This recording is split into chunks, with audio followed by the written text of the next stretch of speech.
I love movies. Do you know what else I love? Root beer. Join me as we watch some movies, review some movies, while drinking a cold, tasty root beer. This is Movies and Root Beer. So today's gonna be a little bit of a short review today, but today I'm gonna be reviewing Sinners. My daddy said the devil was coming. We're gonna kill every last one of you.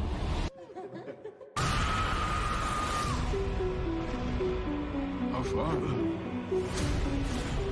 which art in heaven, hallowed be thy name. I'm gonna find a way out of this, I promise. Amen. Sinners.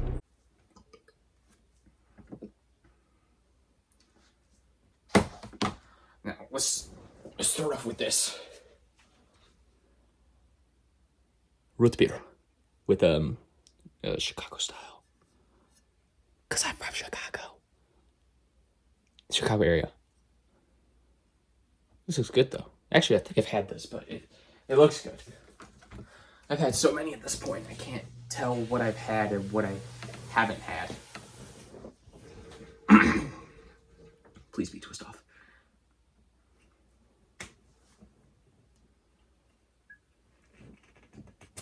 There we go. 'Twas a twist off. I wonder if I can. Not well.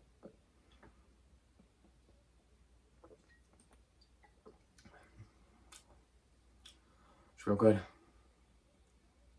Real good. Oh my god, it's with 100% real sugar.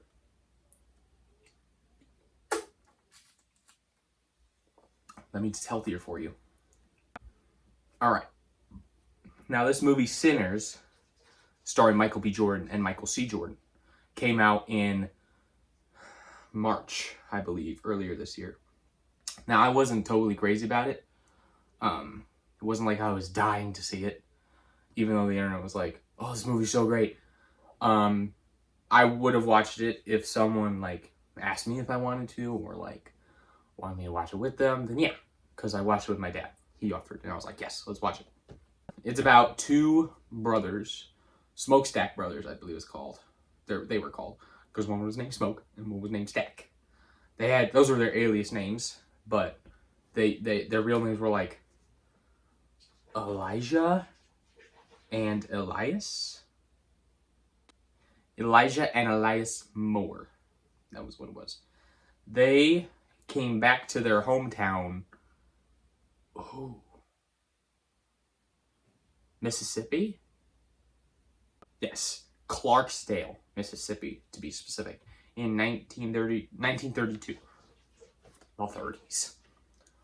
They come back rich from Chicago, where they were working from Al Capone, is what people have been saying. And then you find out, like, throughout the film that they actually got their money and, like, all their resources for this party that they throw later that night. They apparently stole from a bunch of different gangs and groups, and now they're at war in Chicago, while the two brothers, fled back to Mississippi, so no one will find them, supposedly. Now, once they're back, we start to meet a bunch of different characters. Like, they have a little cousin named Preacher Boy, but his real name is Sammy. A lot of these people have names that are not names. So there's Sammy, Preacher Boy. He's their little cousin, and he's called Preacher Boy because he's the son of the town's preacher. Preacher Boy. Get it? Then they pick up their friend. Well, not pick up, but they go to the train station to find a musician for their new club that they're going to open up. His name was Slim something. Delta Slim. Yeah. I don't think I caught his real name, but his name is Delta Slim. He's a musician. He's kind of older, so everyone knows him around town. He's not like a famous celebrity, but he's the town's musician. And then who else do we see? We see a guy that they pick up. His name is Cornbread. I don't find out his real name either. At least I didn't catch it. Name's Cornbread. And he's a bigger guy, so they hire him as like the bouncer, the bodyguard, and all that. They go to this couple in the town who run like a shop, and I believe like the wife, her name's Grace, she makes like a sign for them to like attract customers. And then her husband, what was his name? Bo. Yes, Bo. Grace and Bo. Chow is their last name. They run a store. Grace makes a sign for them, and Bo, I believe, Bo Chow just kind of helps with the party. I think they were only looking for his wife to do something, but they wanted Bo to help out as well. And then the last person they get is a woman named Annie, who was Smoke's prior partner, and I believe they had a kid together, but it's revealed that the baby died when she was a baby. I don't remember why, but they had a child and now she's dead. But they want Annie to like cook for the club, provide food, because she's a good cook, apparently. And then there's also Haley Steinfeld's character, Mary, who doesn't help out with the party, but she kind of grew up with the twins and even had a relationship with Stack. Yeah. But then while they ran off to Chicago, her mother was like dying. And then they came back to Mississippi and she's like, hey, my mom died, just so you know, in case you cared. So she's kind of upset at them. Yeah. So from what I got from this movie is I knew it was a vampire movie going into it. But what I thought was that Haley Steinfeld was the vampire that brought it to the party. But it turns out earlier there was a vampire, like a Irish. He had an Irish accent. Or Scottish? No, Irish. I'm gonna say Irish. Yeah, because there was Irish dancing later. Anyway, he was an Irish vampire. And he turned this couple that was just in the middle of nowhere. And then they show up to this party that the Smokestack brothers are throwing. And they're like, hey, let us in so we could play our music. And they're like, nah, you can go. Go.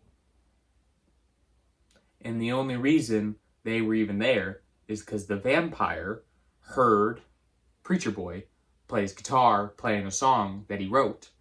And there was this phrase that was going on in the the beginning of the movie, beginning and the middle of the movie, that said like, what is it? I don't want to misquote it.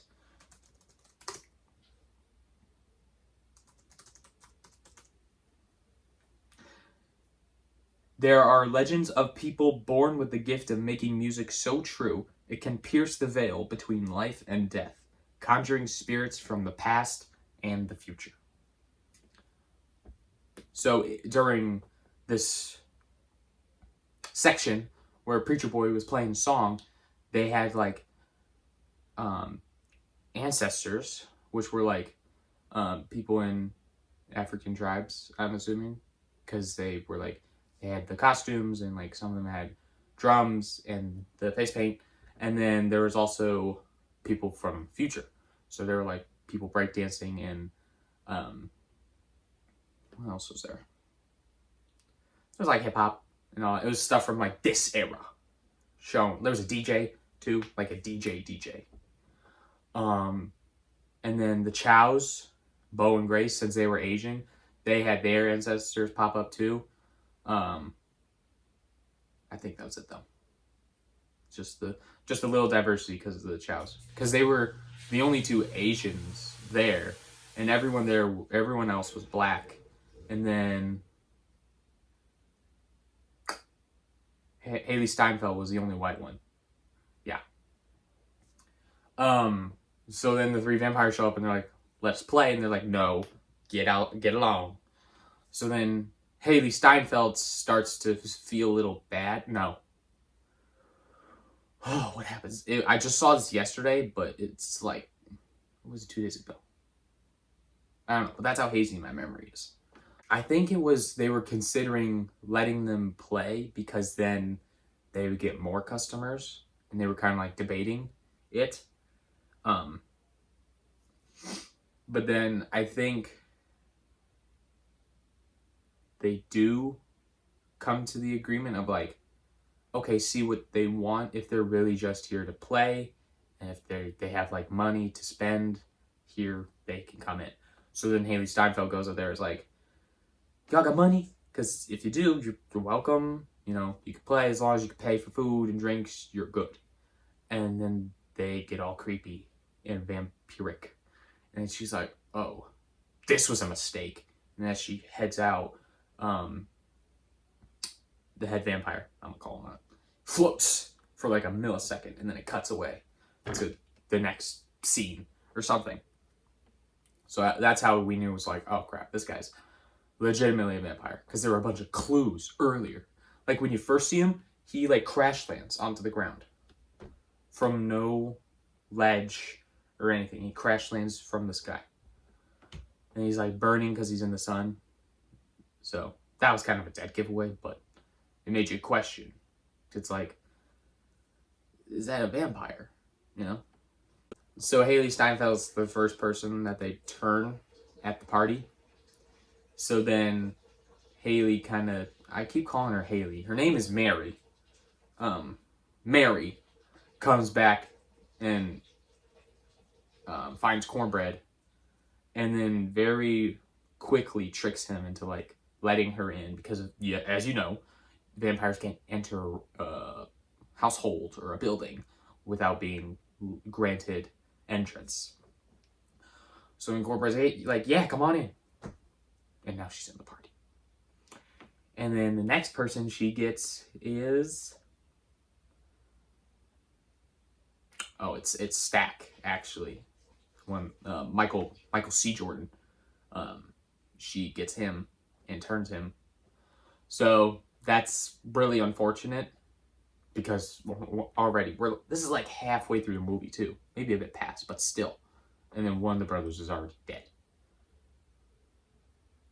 So once they catch her like turning him, she darts out the door, and then she like warns them all, like, we're gonna get all of you.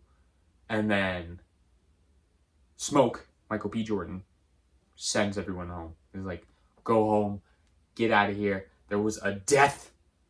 We need to close up shop for tonight. Big mistake, because that's about 30, maybe 40 people that they just sent out to 3 vampires. And they managed to turn them all. Including cornbread. Which was a shame. I liked cornbread. And then Grace convinces Bo convinces Grace, hey, we did not sign up for this. We just wanted to help with the party. I'm going to go get the car. You wait here. Big mistake. Again, Bo gets turned. So the only people remaining as non-vampires is Smoke, Preacher Boy, Delta Slim, Annie, Grace, a girl that Preacher Boy met earlier named Perline, I believe. Yeah, she was like just a woman that was there that he liked. I believe that's it.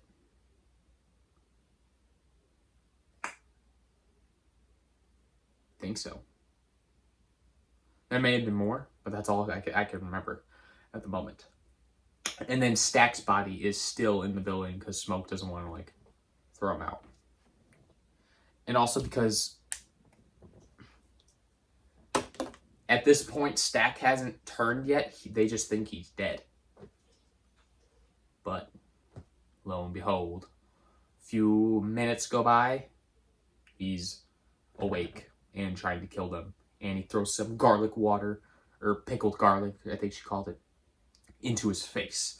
It burns. He runs out the building. So with the few survivors, they prepare to, like, defend themselves or wait till sunrise. Grace gets pretty upset because the vampires know that she has a daughter because Bo probably told them that. And then she's like, I'm not risking my daughter for however many hours we have left until sunrise. Let's kill them. And then she yells out for all of them to hear, come on in. So she lets all the men. They all attack. Who dies in this massacre? Perline dies. Annie dies. Grace makes Molotov cocktail, I believe it's called. That thing with glass and cloth, and you burn it and then you throw it. I believe that's what it's called, Molotov cocktail. She throws it and it burns. She dives through the fire and kills her husband, and they're both on fire, just burning. It was awesome.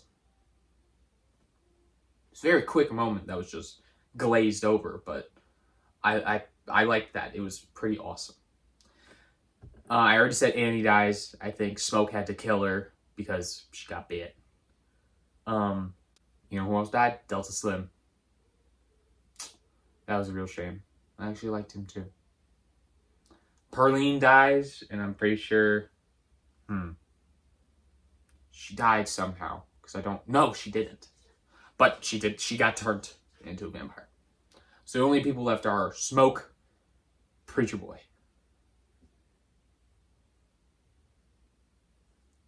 Yeah, Smoke and Preacher Boy. What happens is Smoke... Or actually, they're all, like, eating the dead bodies, I think. And then Stack vampirized. I don't know. Goes after Stack. No, Stack goes after Smoke and Preacher Boy. So Smoke has to, like, fight him, right? And then Preacher Boy gets away and is, like, out of the building. And he's, like, running towards the water. And he's, like, knee deep in it, probably. Maybe more. And then the head vampire catches him. What is his name? Remick. Remick catches him. And he, like, cuts him in the face. Now, here's what I thought was going to happen.